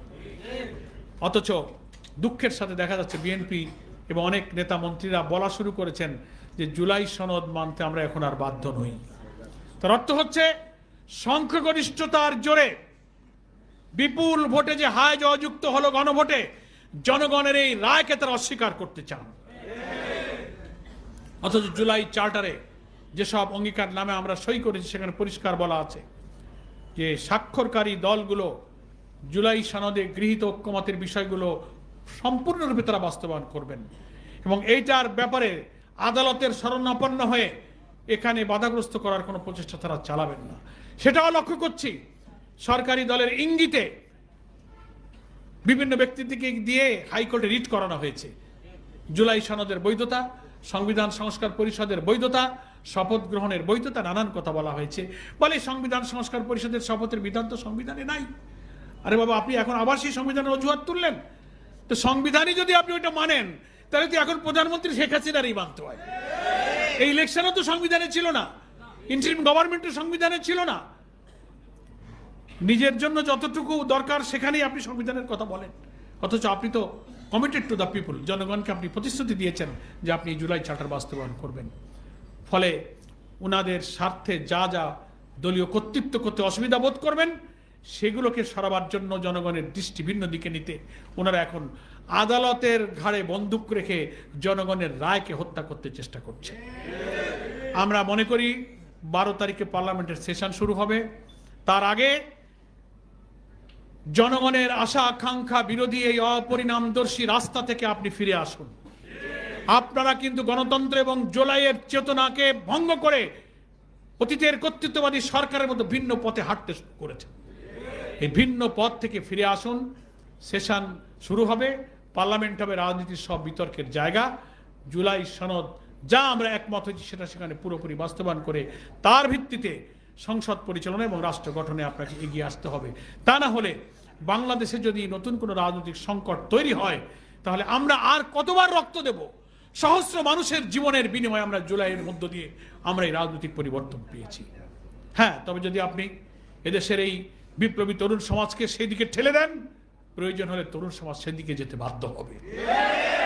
এটা আপনাকে মনে রাখতে হবে। ক্ষমতা আসলেই অতীত থেকে শিক্ষা নিতে হয়।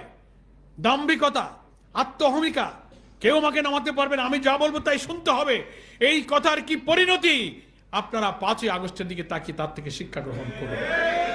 জনগণের ইচ্ছার বিরুদ্ধে গেলে সময় লাগবে, অনেক রক্তক্ষয় হবে, কিন্তু কেউ টিকে থাকতে পারবে না। তাই আমি আজকের এই ওলামা মাশায়েখদের ইফতার মাহফিল উপলক্ষে দেশের বিদ্যমান পরিস্থিতি সম্পর্কে প্রসঙ্গটুকু শেষ করে দেশের সম্মানিত বরেণ্য ওলামায়ে কেরাম, ইমাম, খতিব, ওয়ায়েজ হিসেবে যারা আজকের এই মাহফিলে উপস্থিত আছেন, তাদের জন্য একটা দুইটা কথা 2-1 মিনিটে একটু বলতে চাই। আমি প্রায় যখন আপনাদের মতো নেক মানুষের সহবত পাওয়ার সুযোগ আমি লাভ করি, এই 2-1টা কথা আমি প্রায় বলার চেষ্টা করি। সেটা হচ্ছে যে ইমাম, খতিব, ইসলামিক স্কলার, ওয়ায়েজ হিসেবে ছাড়া যারা দেশ বরেণ্য আছেন, মসজিদের মেম্বার, রাসূল সাল্লাল্লাহু আলাইহি ওয়াসাল্লামের তরফ থেকে এই ইজ্জত, এই আমানত যারা আপনারা লাভ করেছেন, আমি মনে করি বাংলাদেশের যত শ্রেণী পেশা, শিক্ষক বলেন, বুদ্ধিজীবী বলেন, কলামিস্ট বলেন, মিডিয়ার লোকেরা বলেন, জুডিশিয়ারি বলেন, পুলিশ মিলিটারি বলেন, সরকার বলেন, প্রেসিডেন্ট প্রধানমন্ত্রী বলেন, এমপি বলেন, রাজনৈতিক নেতৃবৃন্দ বলেন, আপনি পলিটিক্যাল লিডার বলেন, যত ক্লাস অফ পিপুল আছে, সবার চেয়ে আপনারা যারা আমার সামনে বসে আছেন, এই ইমাম, খতিব, ওয়ায়েজ, ইসলামিক স্কলাররা এমন একটা শ্রেণী, এমন একটা জায়গায় আপনারা আছেন, তাদের সব শ্রেণী পেশার চেয়ে প্রতিদিন কোটি কোটি মানুষের সাথে আপনাদের একটা বিরাট কানেক্টিভিটি আছে, একটা সংযোগ আছে, যা এদেশের যত বড় নেতা পদ পদবীধারী হোক না কেন, জনগণের সাথে তাদের সেই সম্পর্ক সংযোগের কোনো সুযোগ নেই। এই যে আমার আগে হেফাজত ইসলামের নায়েবে আমির সাহেব তার বক্তব্যে কথা বলছিলেন যে লক্ষ লক্ষ মসজিদের মেম্বারে প্রতিদিন যারা ইমামতি করেন, ঈদের নামাজে যারা ঈদের খুতবা দেন, জানাজায় যারা ইমামতি করেন, জুমায় যারা খুতবা দেন, প্রতিদিনে কত কোটি মানুষের সাথে তার সংযোগ স্থাপিত হয়। ফলে আপনারাই হচ্ছেন কিন্তু মানুষের সাথে সবচেয়ে বেশি কানেকশন, বেশি সংযোগ, বেশি সম্পর্ক। কোনো বার্তা, কোনো মেসেজ, কোনো নসিহা জাতির কাছে পৌঁছে দেওয়ার জন্য আপনাদের চেয়ে এত ইফেক্টিভ কোনো মিডিয়া, কোনো সোর্স কিন্তু আর নাই। সেই দৃষ্টিতে আমি আপনাদের কাছে 2-1টা সাজেশন দিতে পারি। আল্লাহ তাআলা আপনাদের এই যে ইজ্জতের জায়গায় রেখেছেন, এখান থেকে আমাদের প্রিয় জন্মভূমি বাংলাদেশ, আল্লাহ আমাদেরকে এখানে জন্ম দিয়েছেন, পয়দা করেছেন। এই দেশে আল্লাহ তাআলার দিন বাংলাদেশ, আপনি দ্বীনের মৌলিক বিষয়গুলো সম্পর্কে উম্মার মধ্যে যে এখনো বিভ্রান্তি বিরাজ করছে, মানুষ যে ইসলামের বেসিক আইডিয়াগুলো সম্পর্কে কনসেপশন, ধারণা রাখতে পারে না পরিষ্কার, সেই জায়গাটা পরিষ্কার করার ব্যাপারে আপনারা যদি সময় উপযোগী এই সমস্ত জায়গা থেকে, মেম্বার থেকে, জানাজা, ঈদ, খুতবা, নানান সময় ভূমিকা রাখেন, তো আপনারা জাতির জন্য যে বিরাট উপকার অবদান রাখতে পারবেন, এটা আমাদের দ্বারা রাজনীতির মঞ্চ থেকে, জনসভা থেকে আমাদের বক্তব্য আর জুমার দিনের মেম্বার থেকে আপনার বক্তব্যের মধ্যে আকাশ পাতাল পার্থক্য আছে। সেই মুসল্লিদের উপরে, মুমিনদের উপরে, তার দিলের উপরে আপনার কথার যে আসর পয়দা হবে, রাজনৈতিক মঞ্চ থেকে একজন রাজনীতির বক্তব্য সেই আসর কিন্তু তৈরি করতে পারে না। সেই মৌলিক বিষয়গুলো কি? মানুষের একটা অংশ এখনো মুসলিম নামধারী এই দেশের জনপদের কথাই বলি, যেহেতু এখানেই আমাদের বাংলাদেশ, এখানেই আমরা জন্মেছি, এখনো মুসলমানদের একটা অংশ আল্লাহ তাআলার দ্বীনকে বিজয়ী করা যে ফরজ, আনা আকিমুদ্দিন ওয়ালা তাতাফাররাকু ফি, এই কথা এখনো মুসলিম জনগোষ্ঠীর একটা অংশ এখনো বিশ্বাস করে না। রাজনীতি আর ইসলামকে তারা আলাদা করতে চায়। দ্বীন কথাটার অর্থ কি, এটার মধ্যে এখন অনেক ভুল ব্যাখ্যা দেয়। দ্বীন বলতে শুধু ধর্ম, একটা শব্দের মধ্যে কনফাইন করে দ্বীনের আইডিয়াটা রাখা হয়েছে। ইবাদত কথাটার অর্থ কি, জিহাদের অর্থ কি, সালাতের কি তাৎপর্য, সিয়ামের কি তাৎপর্য, এই কথার প্রকৃত ব্যাখ্যাটা আপনারা যতটা পরিষ্কার করতে পারেন, অন্যরা কিন্তু তা পারে না। একজন ইমানদার যদি জিহাদের প্রকৃত তাৎপর্য বুঝতে পারে, দ্বীনের অর্থ বুঝতে পারে, ইবাদত বলতে নামাজ, রোজা, হজ, যাকাত, কয়েকটা আনুষ্ঠানিক কাজকে অনেকে ইবাদত বলে মনে করে, কিন্তু হালাল উপায়ে ব্যবসা করা, হালাল উপায়ে জীবিকা উপার্জন করা, সমস্ত কাজ আল্লাহর বিধান এবং আল্লাহর দ্বীন অনুযায়ী করাটাই যে ইবাদত, এই বুঝ কিন্তু মানুষের মধ্যে এখনো আমরা তুলে দিতে পারিনি। সেজন্য আমি সময় কম, ইসলামের অনেক মৌলিক পরিভাষা, ইলাহ, রব, দ্বীন, ইবাদত, এর প্রকৃত তাৎপর্য আপনারা যদি আপনাদের জায়গা থেকে এই উম্মার সামনে পরিষ্কার করেন, তো জীবনের চূড়ান্ত লক্ষ্য আল্লাহর দ্বীনকে নিজের জীবনে, সমাজে, রাষ্ট্রে কায়েম করার মধ্য দিয়েই যে আল্লাহকে খুশি করতে হয়, এই মহা সত্যটা আপনাদের বক্তব্যের মধ্য দিয়ে জাতির কাছে পরিষ্কার হতে পারে। তা না হলে এই শব্দ, মৌলিক বিষয়ের এখনো অপব্যাখ্যা, এখনো বিভ্রান্তি কিন্তু বিরাজ করছে। আমি আপনাদের কাছে এই আবেদনটা আমি জানাই যে ইসলামের মৌলিক বিধিবিধান এবং কিছু মৌলিক পরিবেশের সম্পর্কে জাতির সামনে আপনারা পরিষ্কার স্বচ্ছ ধারণাটা আশা করি যার যার জায়গা থেকে আপনারা পরিষ্কার করতে পারেন। শেষ কথা হচ্ছে আপনাদের কাছে আমার মাহে রমজান, এটা একটা বিরাট মিসআন্ডারস্ট্যান্ডিং আমাদের সামনে। সিম্পল একটা ইবাদত আমরা মনে করি, এবং এখানে কিছু ফজিলাতের বয়ান আল্লাহ রাসূল সাল্লাল্লাহু আলাইহি ওয়াসাল্লাম হাদিসের মধ্যে কিতাবুস সাওমে যেভাবে দিয়েছেন, আমরা পড়ি, বলি, শুনি, আমরা আত্মতৃপ্তি বোধ করি, এখানেই শেষ হয়ে যায়। কিন্তু রোজা যে আল্লাহ কি জন্য ফরজ করেছিলেন, রাসূল সাল্লাল্লাহু আলাইহি ওয়াসাল্লামের যুগে কোন প্রেক্ষাপটে সিয়াম ফরজ হয়েছিল, এগুলো সব অন্তর্নিহিত তাৎপর্যটা পরিষ্কার করে রোজাদারের সামনে আলোচনা করাটাও কিন্তু ওলামা মাশায়েখদের কাজ।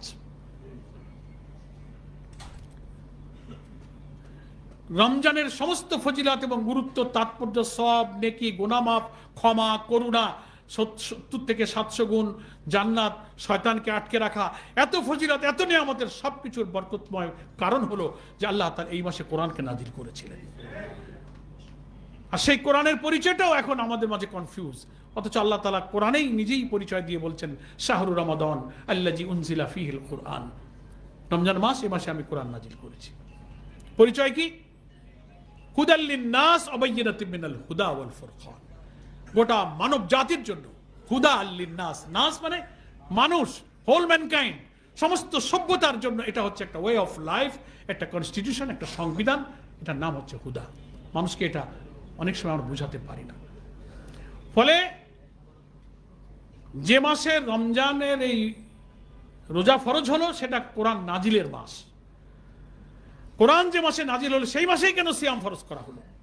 সেই মাসে সিয়ামের ফরজের তাৎপর্য হলো যে কোরআনের বিধান মানতে, জীবনের, সমাজে, পরিবারে, রাষ্ট্রে এটা মানতে গেলে তাকওয়ার গুণের প্রয়োজন হয়। তাকওয়া ছাড়া মানুষ কোরআন বুঝতে পারে না। হুদাল লিল মুত্তাকিন, তাকওয়ালা লোকেরাই কোরআন থেকে হেদায়েত লাভ করতে পারে। ফলে আপনি হেদায়েত পাবেন, দ্বীন মানবেন, প্রোভাইডেড আপনাকে তাকওয়াবান হতে হবে। এই জন্য আল্লাহ তাআলা কোরআন নাজিলের মাসেই এই সিয়ামের বিধানকে আবার ফরজ করেছেন। হুদাল লিল মুত্তাকিন যেমন ওখানে বলেছেন, আবার বলা হয়েছে যে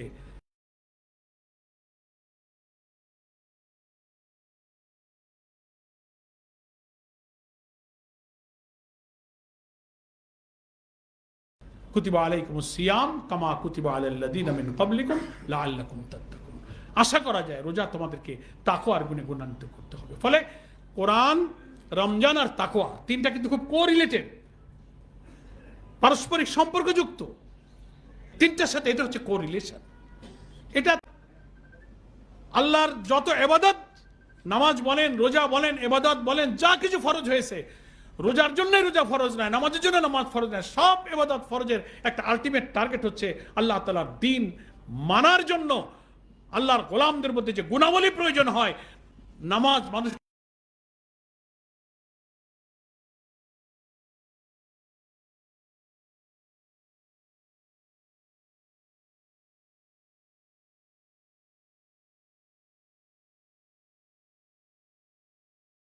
সে গুণাবলী তৈরি করে।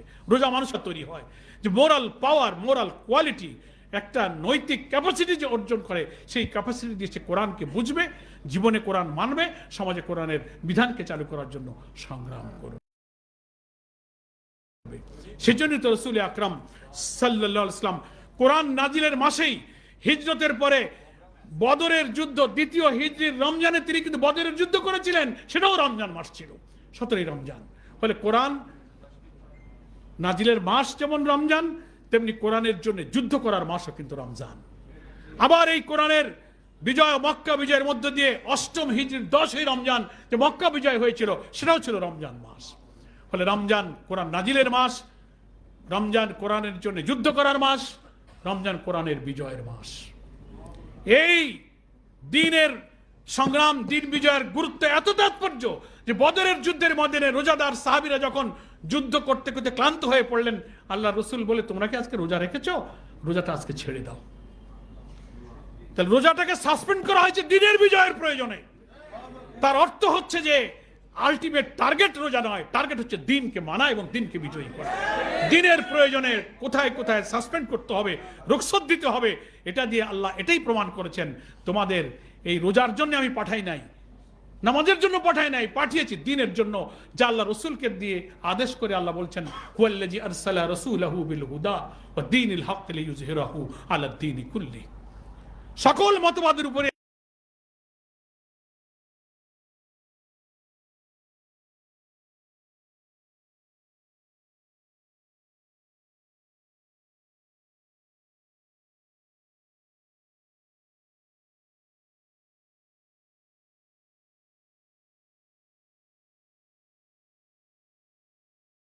এই দিনকে বিজয়ী করার জন্যই আমি আমার মহান রসুলকে পয়দা হয় নাই। ফলে মানুষ সৃষ্টির উদ্দেশ্য, রসুল পাঠানোর উদ্দেশ্যকে যদি আপনি অ্যানালাইসিস করেন, দেখবেন দিনই হচ্ছে আমাদের সবার এক উদ্দেশ্য। আর এই উদ্দেশ্যের জন্য নামাজ রোজা সব আমাদেরকে তৈরি করে। আসুন মুআজ্জাজ উলামায়ে কেরাম, আমরা রোজাকে এভাবেই জাতির সামনে উপস্থাপন করি।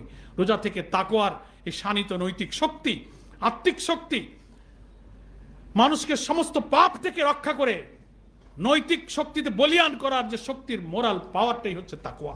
এই তাকওয়া একটা অ্যাবস্ট্রাক্ট জিনিস, এটা বাইরে থেকে ধরা ছোঁয়া যায় না, এটা অনুভব করা যায়।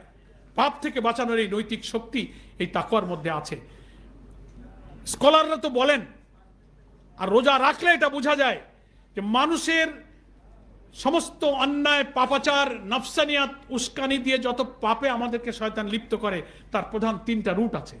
একটা হলো ক্ষুণ্ণবৃত্তির চাহিদা। ক্ষুণ্ণবৃত্তির চাহিদা পূরণ করতে মানুষ যখন আল্লাহর সীমাকে লঙ্ঘন করে, তখন পাপের রাস্তা খুলে যায়। আর আরেকটা হচ্ছে সেক্সুয়াল ডিমান্ড। মানুষের সেক্সুয়াল ডিমান্ড পূর্তি করতে গিয়ে সে যখন আল্লাহর হুকুম এবং বিধানকে ভুলে যায়, অনাচার, পাপাচার, ধর্ষণ, বেপর্দা, নাফরমানি তখন সমাজে শুরু করে। আরেকটা হচ্ছে বিত্ত, বৈভব, ধন সম্পদ, আরামপ্রিয়তা, ভোগ বিলাসের জীবন। এটা যখন মানুষ আল্লাহর সীমা ছাড়িয়ে যায়, তখন সমাজে কিন্তু অনাচার, পাপাচার শুরু হয়। সময় কম, ব্যাখ্যা দিতে পারছে না। এই 3টা পাপের রাস্তা আল্লাহ তাআলা সিয়াম সাধনা দিয়ে এই রাস্তাকে কন্ট্রোল করেছেন, রুটকে কন্ট্রোল করেছেন। আল্লাহর ভয় দিয়ে, খাউফে ইলাহির জজবা দিয়ে, হারাম থেকে, ক্ষুণ্ণবৃত্তির জন্য তুমি যেমন পিপাসার কষ্ট সহ্য করছো, দেহ দুর্বল হয়ে যাচ্ছে, তবু আল্লাহর বিধান লঙ্ঘন করে তুমি এটা পূর্ণ করছো না, তিনি বাকি 11 মাসেও তুমি আল্লাহ নাফরমানির মধ্য দিয়ে পেটের চাহিদা পূরণের জন্য নাফরমানির পথে তুমি যেও না। তোমার অর্থনৈতিক পারিবারিক জীবনকে স্বচ্ছ করো। তোমার সেক্সুয়াল ডিমান্ডের জন্য তুমি যেমন বৈধ স্ত্রী স্বামী থাকা সত্ত্বেও তুমি নফসকে দমন করতে শিখছো 1টা মাস, বাকি 11 মাসেও তুমি প্রবৃত্তির উপরে চাবুক চালিয়ে সমস্ত নফসানিয়াতকে দমন করতে শেখো। তারাবি বিরাম নাই, সেহেরি ঘুম ভালো নাই, তেলাওয়াত, সারাদিন আবার কর্মজীবন, এই যে কন্টিনিউয়াস একটা লেবরিয়াস, একটা পরিশ্রম প্রিয় জীবন, আরাম প্রিয়তা ত্যাগ করে আল্লাহর হুকুম মানার জন্য কষ্ট করতে হয়, এই ট্রেনিংটাও তুমি এখানে রমজান থেকে শিক্ষা গ্রহণ করো। আসুন রমজানের এই অন্তর্নিহিত তাৎপর্যের মধ্য দিয়ে আমরা যারা উলামায়ে দ্বীন আছি, আমরা আমাদের তাকওয়ার শক্তিকে শানিত করি। তাকওয়াটা বাইরে থেকে দেখা যায় না। পাঞ্জাবির ঝুল দেখে আর টুপি 4 কলি কি 5 কলি কি লম্বা, এটা দিয়ে তাকওয়া মাপা যায় না। আপনারাই জানেন, সে হাদিসটা রসুলকে জিজ্ঞেস করেছে তাকওয়া কি, কোথায়? আর তাকওয়া হা হুনা, তাকওয়া নিজের কলবের দিকে তাকিয়ে রসুল ইশারা করেছেন। হৃদয় এমন একটা ভয়, যে ভয় পৃথিবীর কেউ না দেখুক, আল্লাহ আমাকে দেখছেন, আল্লাহর কাছে জবাবদিহি করতে হবে। এই অনুভূতি, এই সেন্সেশনটার নামই হচ্ছে তাকওয়া। এটা আল্লাহর সাথে সম্পর্ক, কোরআনের সাথে সম্পর্ক, নেক মানুষের সাথে সম্পর্ক, আখেরাতের ভয়, মৃত্যুর ভয়, জবাবদিহিতার ভয় ভিতরে ঢুকাতে পারলেই সমস্ত কাজে আল্লাহকে ভয় করা যায়, পাপ থেকে নিজেকে বাঁচানো যায়। এই জন্য আল্লাহ রসুল বলেছেন আস-সাওমু জুন্নাতুন, রোজা হচ্ছে ঢাল। মানে ঢাল যেমন আক্রমণ থেকে আত্মরক্ষা করে, রোজার বিধান পাপ থেকে নিজেকে সেভ করে। আসুন এই তাকওয়ার শানিত অস্ত্র দিয়ে আল্লাহ তাআলার দ্বীন বিজয়ী করার এক যোগ্য মুজাহিদ হিসেবে যদি গড়ে উঠতে পারি, তো কোরআন নাজিলের যে উদ্দেশ্য সেটাও ইনশাআল্লাহ সফল হবে। আজকের এই উলামা মাশায়েখ সম্মেলনে আপনাদের নেক সাহচর্য লাভ করার জন্য আমি আল্লাহর শুকরিয়া আদায় করছি, আপনাদেরকে ধন্যবাদ জানাচ্ছি। সম্মানিত আমির জামাত ডক্টর শফিকুর রহমানের পক্ষ থেকে মোবারকবাদ জানিয়ে আমার নিজের জন্য দোয়া কামনা করে আমার বক্তব্য শেষ করছি। আমা তৌফিক ইল্লা বিল্লাহ, হাযা মা ইনদি ওয়াল ইলমু ইনদাল্লাহ, আলাইহি তাওয়াক্কালতু ওয়া ইলাইহি উনীব। আসসালামু আলাইকুম ওয়া রাহমাতুল্লাহি ওয়া বারাকাতুহু। আলহামদুলিল্লাহ, জাযাকুমুল্লাহ। সম্মানিত হযরত উলামায়ে কেরাম বসবেন একটু। সভাপতির বক্তব্য শেষে ইফতারি আপনাদের হাতে পৌঁছার পর এরপরে ঘোষণা হবো, একসাথে যাবো আমরা ইনশাআল্লাহ। সম্মানিত ভাইয়েরা, আপনাদের কাছে একটা শীট গিয়েছে, শীটটা পূরণ করা হয়ে থাকলে একটু মেহরবানি করে আমাদের ভলেন্টিয়ার ভাইদের মাধ্যমে মঞ্চে পৌঁছে দিবেন। একটি ঘোষণা দিচ্ছি, আমাদের পেশাজীবী ওলামা বিভাগের রোকন ভাইয়েরা যারা মতামত দিতে পারেননি আমাদের একটি সাংগঠনিক কাজের জন্য, আপনারা অনুষ্ঠান শেষে বাম পাশে মঞ্চের এখানে একত্রিত হয়ে মতামত দিয়ে যাবেন। পেশাজীবী ওলামা বিভাগ, আবাসিক ওলামা বিভাগ নয়। সম্মানিত ভাইরা, এ পর্যায়ে সভাপতির বক্তব্য নিয়ে আসছেন বাংলাদেশ জামাত ইসলামীর কেন্দ্রীয় মজলিসুরার সম্মানিত সদস্য, ঢাকা মহানগরী দক্ষিণের সম্মানিত ওলামা বিভাগের সভাপতি, বিশিষ্ট আলেম দ্বীন জনাব মাওলানা অধ্যক্ষ মোশাররফ হোসাইন ভাই। মোহতারামকে বক্তব্য রাখার জন্য অনুরোধ করছি। আসসালামু আলাইকুম রহমতুল্লাহ। আউযু বিল্লাহি মিনাশ শাইতানির রাজিম। বিসমিল্লাহির রহমানির রহিম। শহীদে কাফেলা বাংলাদেশ জামাত ইসলামী ঢাকা মহানগরী দক্ষিণের ওলামা বিভাগ কর্তৃক আয়োজিত জাতির শ্রেষ্ঠ সন্তান ওলামা একরাম খোতাবায়ে ইরামদেরকে নিয়ে ইফতার মাহফিলের আজকের এই প্রোগ্রামের সম্মানিত প্রধান অতিথি, গণমানুষের নেতা, ইসলামী আন্দোলনের অন্যতম পুরোধা, বাংলাদেশ জামাত ইসলামীর কেন্দ্রীয় সেক্রেটারি জেনারেল সাবেক সংসদ সদস্য অধ্যাপক মিয়া গোলাম পরোয়ার, মঞ্চে উপবিষ্ট জাতীয় নেতৃবৃন্দ এবং আমার সামনে উপবিষ্ট জাতির শ্রেষ্ঠ সন্তান ওলামা একরাম, আবারও সালাম দিছি, আসসালামু আলাইকুম রহমতুল্লাহি ওয়া বারাকাতুহু। সম্মানিত ওলামা একরাম, এই জাতি যখনই তাদের মাথায় কোনো বিপদ চেপে আসে, বিপদ দেখে, তখন তারা তাকিয়ে থাকে আলেমের দিকে, আলেমদের দিকে। 2024 সালের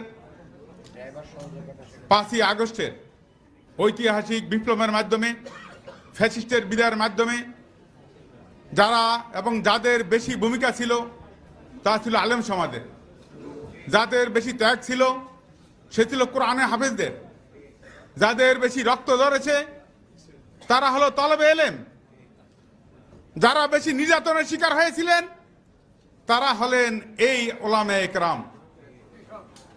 আপনাদের সেই ত্যাগের মাধ্যমে আল্লাহ তাআলা আমাদেরকে ঐতিহাসিক বিদায় দান করেছেন। সম্মানিত ওলামা একরাম, বক্তব্য এখানে লম্বা করব না। জাতি যখনই আপনার কাছে, আমার কাছে, তারা কোন দিকে যাবে, কোন পথে চললে তাদের ইহকালীন শান্তি পরকালীন মুক্তি আসবে, এই মাসালা যখন আপনার কাছে, আমার কাছে জিজ্ঞাসা করবে, আমাদের কাছে জিজ্ঞাসা করবে, জাতির শ্রেষ্ঠ সন্তান হিসাবে, জাতির আশাকাঙ্ক্ষার প্রতীক হিসাবে আলেমদেরকে সেইভাবেই গাইডলাইন দিতে হবে। কেননা মহান আল্লাহ তাআলা পবিত্র কালামে স্পষ্ট করে এই আলেমদেরকে উদ্দেশ্য করে বলেছেন, ফাস আলু আহলা যিকরি ইন কুনতুম লা তা'লামুন। অর্থাৎ তোমাদের কোনো বিষয় যদি তোমরা জানতে চাও, আহলা যিকর আহলা ইলম, এই আলেমদেরকে তোমরা জিজ্ঞাসা করো। অতএব জাতি যখন আমাদেরকে কোনো বিষয়ে জিজ্ঞাসা করবে, আমরা যেন সঠিক সিদ্ধান্ত জাতিকে দিতে পারি। যদি আমরা জাতিকে সঠিক সিদ্ধান্ত দিতে পারি, তাহলে রাসূল সাল্লাল্লাহু আলাইহি সাল্লামের উত্তরসূরি হিসাবে আলেমদের ভূমিকা পালন হবে। আজকের এই ইফতার মাহফিল থেকে, আজকের এই আলোচনা সভা থেকে, আজকের এই মঞ্চ থেকে যে কথাগুলো আলেমদের উদ্দেশ্যে বলা হয়েছে, তার একটি কিঞ্চিত পরিমাণ যদি আমরা আমল করে ময়দানে যদি আমরা জাতিকে পথ দেখাতে পারি, তাহলেই সার্থকতা আসবে। আসুন আমরা আমাদের আলেম হিসাবে জাতি আমাদের কাছে চাওয়া পাওয়া আমাদের কাছে রয়েছে, তা আমরা যেন পুঙ্খানুপুঙ্খানু রূপে দিতে পারি, সেই আশাবাদ ব্যক্ত করেই আজকে দুপুর 2টা থেকে এই পর্যন্ত আপনারা যারা এখানে কষ্ট সহ্য করে ঢাকা মহানগরীর দক্ষিণের বিভিন্ন অঞ্চল থেকে, সেই চিটাগাং রোড থেকে আরম্ভ করে কামরাঙ্গী চর পর্যন্ত এলাকা থেকে অত্যন্ত কষ্ট করে আপনারা এখানে এসেছেন, মনোযোগ সহকারে শ্রবণ করেছেন। আমাদের এই অনুষ্ঠানকে আপনারা সফলভাবে বাস্তবায়ন করার জন্য যে কোশিশ করেছেন, আল্লাহ তাআলা আপনাদের এই চেষ্টাকে, এই কোশিশকে, এই আপনাদের এই ত্যাগকে কবুল করুন, এই আশাবাদ ব্যক্ত করেই আজকের ইফতার মাহফিল এবং আলোচনা সভা এখানে সমাপ্তি ঘোষণা করছি। আসসালামু আলাইকুম ওয়া রাহমাতুল্লাহি ওয়া বারাকাতুহু।